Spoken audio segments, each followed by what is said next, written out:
اسراء کے معنی رات کو لے جانے یا چلانے کے ہیں۔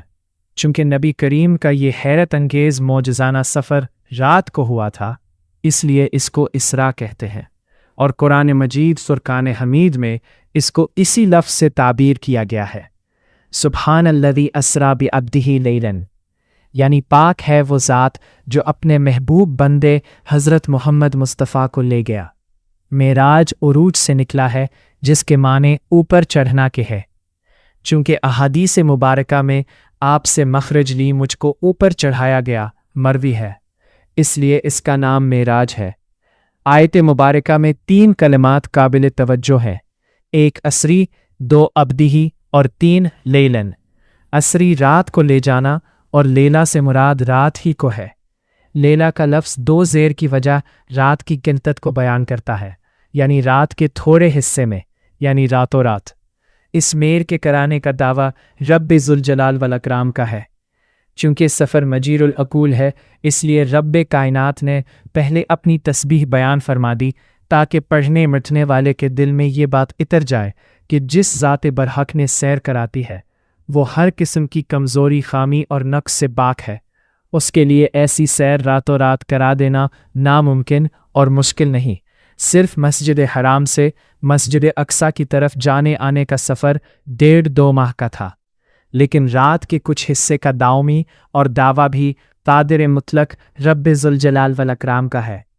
پھر یہ سفر روح کا نہیں یا خواب کا واقعہ نہیں، بلکہ روح مال جسد اور بیداری کا واقعہ ہے۔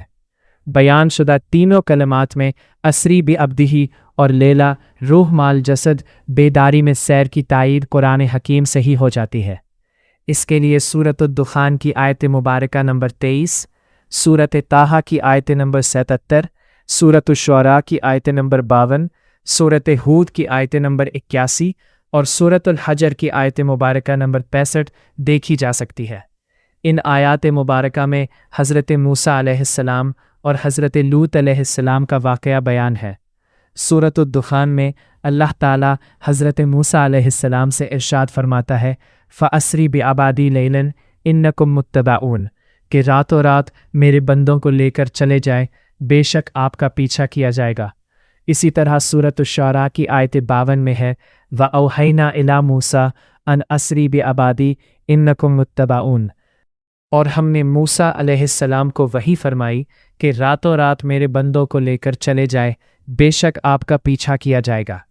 حضرت لوط علیہ السلام کو سورہ ہود کی آیت نمبر 81 اور سورۃ الحجر کی آیت نمبر 65 میں فرمایا گیا، فَأَسْرِ بِأَهْلِكَ بِقِطْعٍ مِّنَ اللَّيْلِ، تو اپنے گھر والوں کو راتوں رات لے کر چلے جائیے۔ ان آیات بینات اور واقعات کی روشنی میں یہ بات واضح ہو جاتی ہے کہ جب اسریٰ بعبدہ لیلاً یا اسری اہلک اور میل کا ذکر آئے تو واقعہ جاگتے بیداری اور روح مال جسد کا ہوتا ہے۔ اگر معراج شریف کا واقعہ روح کی سیر یا خواب کا واقعہ ہوتا، یعنی رسول کریم فرماتے کہ اللہ تعالیٰ نے میری روح کو سیر کرائی ہے، یا مجھے خواب میں مسجد حرام سے مسجد اقصیٰ کی طرف اور پھر آسمانوں کی سیر کرائی اور رات کے کچھ حصہ میں سب کچھ رونما ہوا، تو کوئی شخص بھی انکار نہ کرتا۔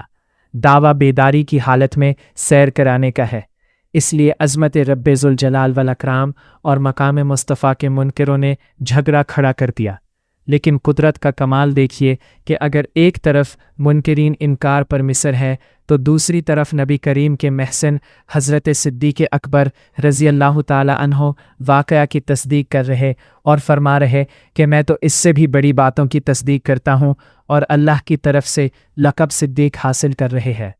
مقام غور ہے، رب ذوالجلال والاکرام نے اپنی کتاب لا ریب کی سورۃ النمل میں حضرت سلیمان علیہ السلام کے ایک امتی کا واقعہ بیان فرمایا ہے، جس نے آنکھ جھپکنے سے پہلے 3000 میل یعنی 4005 کلومیٹر کا سفر طے کر کے ملکہ بلقیس کا تخت حضرت سلیمان علیہ السلام کی خدمت میں حاضر کر دیا۔ جب خالق کائنات کے عظیم بندوں کا یہ کمال ہے جو سب کی دی ہوئی طاقت اور فضل سے اتنا لمبا سفر آنکھ جھپکنے میں طے کر سکتے ہیں۔ اللہ تعالیٰ تو تمام اور لامحدود طاقتوں کا مالک ہے، اس نے رات کے کچھ حصے میں اتنا لمبا سفر طے کروا دیا کہ عقل انسانی حیرت میں مبتلا ہے۔ رب ذوالجلال نے آنکھوں سے سب پردے ہٹا دیے، دنیاوی قوانین منسوخ فرما دیے، مکان و زمان کی قیود کی تمام فرضی بیڑیاں کاٹ دیں، اور آسمان و زمین کے مخفی مناظر بے حجابانہ آپ کے سامنے آ جاتے ہیں۔